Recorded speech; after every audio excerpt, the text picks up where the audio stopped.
Hello everyone, I am Abhijit Date, working as Assistant Professor in the Department of Mechanical Engineering of Simulex Academy of Management and Technology, Ratnagiri. Today we are going to perform experiment from the subject heat transfer from the course of thermal engineering. So this is the first experiment from the conduction module. The name of the experiment is determination of thermal conductivity of metal bar, and the title of the experimental setup or name of the experimental setup is thermal conductivity of metal bar. So this is the very first experiment from the this particular subject. First I will explain you the experimental setup, then I will tell you about how to take the readings. Okay. So the main part of the experimental setup is this one. Okay, this blue colored object. Okay, so this particular object consists of a copper rod. Okay, which is filled inside this shell. Okay, one copper rod is there.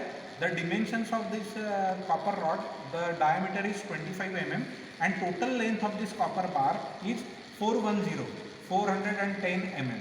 Okay, so starting from here, the rod is positioned like this. Okay, the copper rod. Now the diameter is only 25 mm. Then why this shell is so big? That particular rod is insulated with some material in order to ensure one-dimensional heat conduction. Okay. Now at the base of that particular rod, one heater is placed. Okay. So the phenomenon will happen like this. When we will supply current and voltage to the heater will produce heat.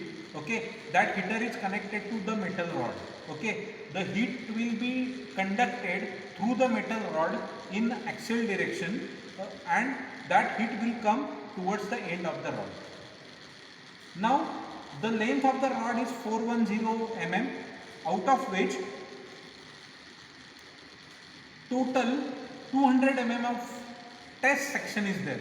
Test section means on the 200 mm rod we are going to measure the temperatures.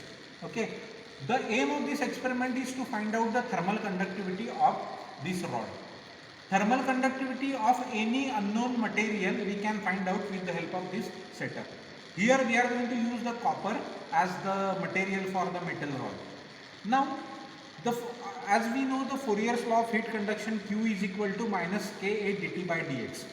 If we want the value of K in that equation, then we should know the value for Q, value for A, value for dt and value for dx. Okay, so now we are going to take observations in order to calculate these four parameters. First parameter is Q, second parameter is A, third parameter is dt and fourth parameter is dx, out of which the area we can calculate with the help of this cross section. Okay, the metal rod is of diameter 25 mm.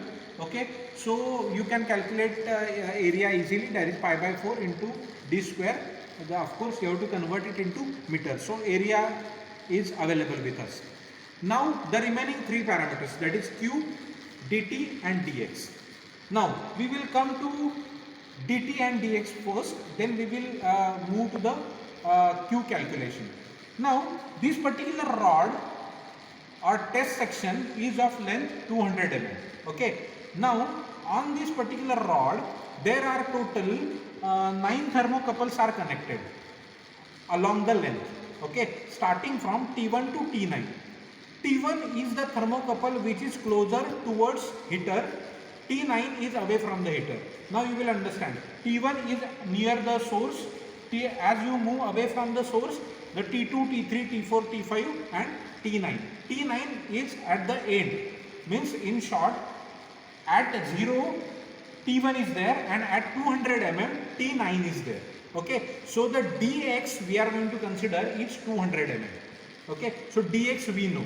Now in order to calculate dt means the temperature difference between T1 to T9.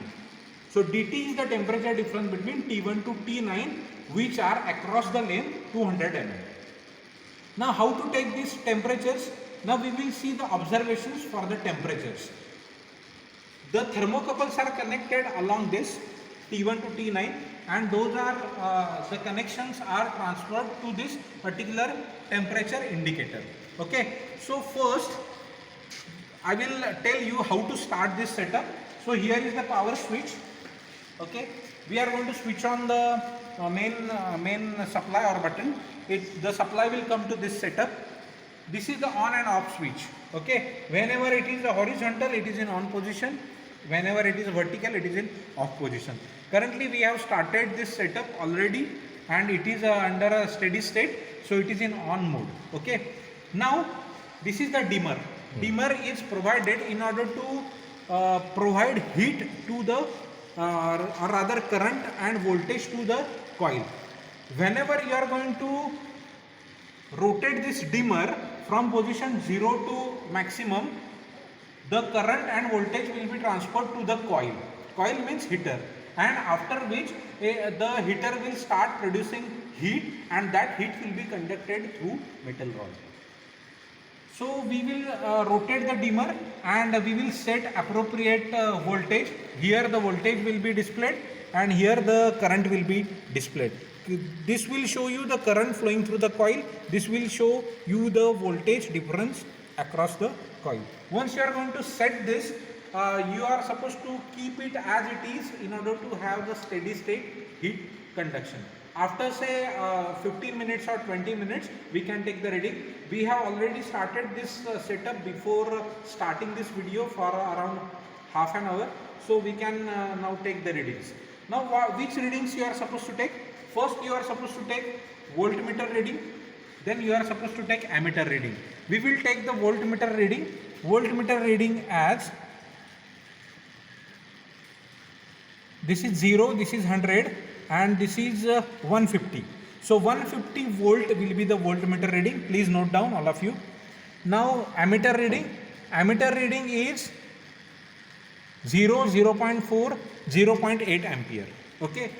So 150 volt and 0.8 ampere will be the readings for voltage and current. Now we will move to the temperatures. There are total 9 temperature or thermocouple connected on the heater. Okay. Now we will take the temperatures ranging from T1 to T9 on this temperature module. So this is the temperature T1. T1 is the